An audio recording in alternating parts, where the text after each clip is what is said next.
legendary, multi-talented Willie Colon at LA's Jazz Festival. And this is what he had to say about salsa. Yeah, you know, you keep I'll tell somebody that that's not really into the music or whatnot. You tell them you play salsa. Oh, Cuban salsa.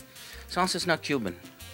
You know, one of the rhythms that is in it is there are Cuban rhythms in it, but there's also Panamanian rhythms, there's Puerto Rican rhythms, Colombian rhythms, Mexican influence.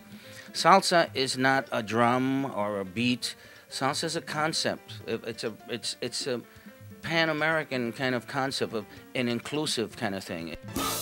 Willie has collaborated with the greatest like Fania All-Stars Hector Lavoe and Ruben Blades.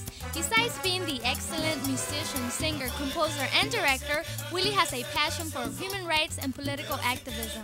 And why did this passion begin? Well, you know, I was born in 1950, and it was still the law of the land was apartheid, just like in South Africa. Black and white couldn't go to the same school or the same bathrooms or anything. As long as there was a separate bathroom for the non-whites, then you were cool. And we started kind of settling in. Our people started settling into New York and whatnot. It was some very hard times. Besides singing and composing wonderful love songs, Willie Colon has become very clever at injecting political messages into his music without becoming overbearing.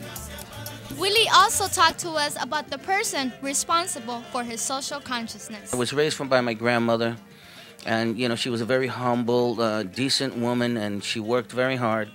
And you know, I see her every time that I see like an immigrant being, you know, pushed around and whatnot. I see her. I see her face, and you know, it's one of the things I think I care about and I can do, so I do it.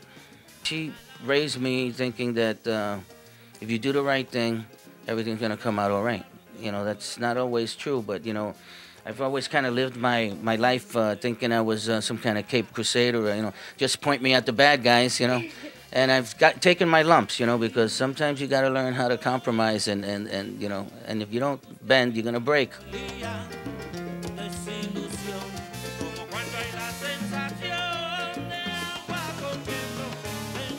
Thank you very much for the interview.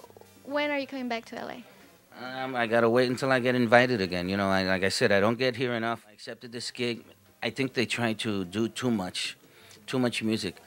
Bring two bands or something like that, you know, or three. I'd like to come back and do at least a 2-hour show. And you know, all you promoters out there, you know, williecolon.com, we can make contact through there, and so I can come back to LA and finish this thing off. Thank you.